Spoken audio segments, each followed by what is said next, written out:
नमस्कार दोस्तों, मैं नितेश मिश्रा। आप देख रहे हैं लाइव तक। तो जो आज की हम जो चर्चा का विषय है वो है टीएमसी की जो एग्जिस्टिंग मौजूदा स्थिति है और जो एक वेस्ट बंगाल में पोस्ट इलेक्शन जो एक एक दौर नया चल पड़ा है।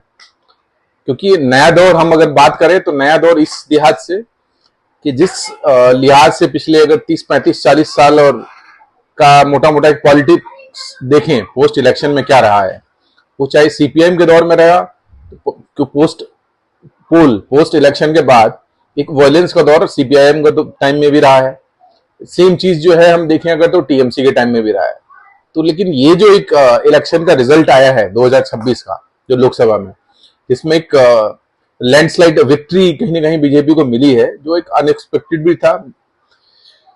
तो उसमें उस इलेक्शन के रिजल्ट के बाद जो वेस्ट बंगाल में मौजूदा स्थिति में जो चेंजेस देखने को मिल रही हैं, उसका आज एक मोटा मोटा एक एनालिसिस करेंगे और उसका जो टीएमसी का एक तरीके से क्या टूट पार्टी के लेवल में जो नजर आ रहा है उसका एक एनालिसिस करेंगे। तो इसका जो 2026 का जो इलेक्शन है, जो कि शुभेंदु अधिकारी उनकी तरफ से एक बीजेपी की तौर से एक बहुत प्रमुख लीडर रहे हैं चीफ मिनिस्टर के दौर में, और जिस हिसाब से उन्होंने ग्राउंड लेवल पे चीजें करी, मैनेज करी, कार्यकर्ता को एकजुट किया, तो वो कहीं ना कहीं इम्पैक्ट उसका रिजल्ट में कन्वर्ट होता हुआ नजर आया। उसी का रिजल्ट देखें तो जैसे सीएम उन्होंने शपथ ली, उसके बाद जो चेंजेस और बहुत इमीडिएट चेंजेस देखने को आपको मिलेंगे, जिसमें कई चेंजेस ये हैं कि जो बीएसएफ के कई सालों से पेंडिंग लैंड एलोकेशन था वो उन्होंने बहुत इमीडिएट बेसिस पे क्लियर किया। क्योंकि कहीं ना कहीं इंटरनेशनल बॉर्डर का एरिया है, वो सिक्योरिटी कंसर्न हमेशा रहा है वेस्ट बंगाल, और इवन ये मुद्दा कई बार हम देखें तो कोर्ट्स में भी उठ चुका है, जो बीएसएफ का लैंड एलोकेशन देना था। तो कहीं ना कहीं ममता बनर्जी उसको रोक के बैठी हुई थी। तो एक बहुत इमीडिएट स्टेप उन्होंने लिया। दूसरा एक स्टेप देखें तो जो चिकन नेक वाला एरिया जो कहा जाता है, उसका कंप्लीट अलॉटमेंट हैंड ओवर उन्होंने सेंट्रल को दे दिया। वो भी एक सिक्योरिटी का बहुत बड़ा स्टेप है। दूसरा जो उन्होंने एक इंटरनल एक क्लीनिंग स्टार्ट की है, जिसमें देखें कि जो इंटरनल बांग्लादेशी का आइडेंटिफायर था उसको कहीं ना कहीं पॉलिटिकल रूप से देखें काफी एग्रेसिव अप्रोच के साथ उन्होंने आगे बढ़ाया है।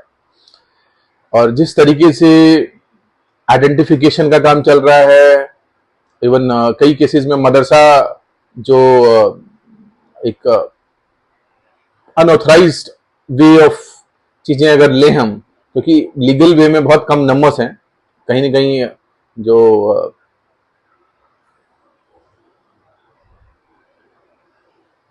अगर इसकी बात करें हम इलीगल मदरसा की बात करें, वो नंबर कहीं ना कहीं 3 टाइम्स 5 टाइम्स, अगर लीगल कंपैरिजन में देखें तो बहुत ज्यादा है।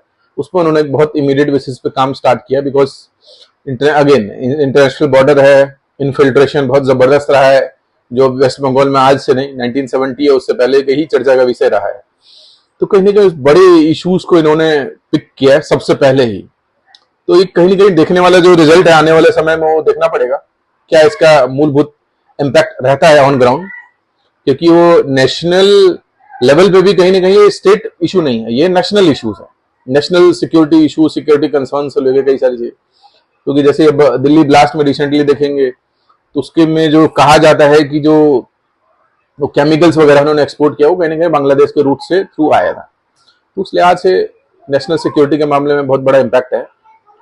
फिर दूसरा इम्पैक्ट अगर देखें हम, जो टीएमसी की मौजूदा स्थिति है, क्योंकि ममता बनर्जी एक कहीं ना कहीं फाइटिंग स्पिरिट, क्योंकि जो सीपीआईएम की जो स्थिति थी, सेम स्थिति एक टाइम पे ममता बनर्जी ने उन्होंने बनाई।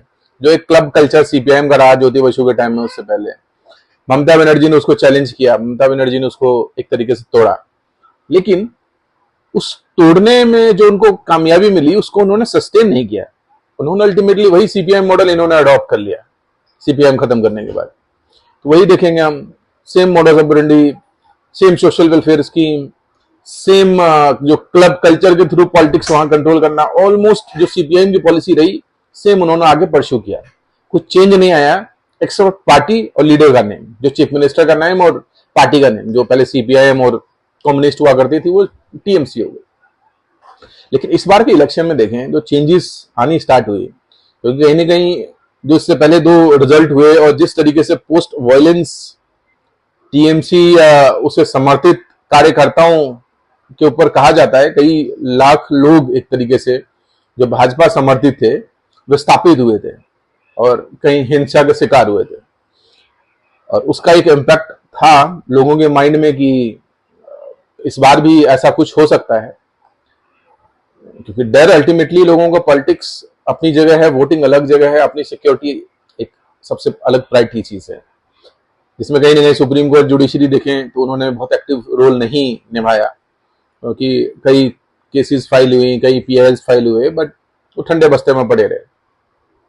लेकिन ये जो इलेक्शन है, इस इलेक्शन में अगर देखें तो कूट का भी बहुत प्रॉम्प्ट एक तरीके से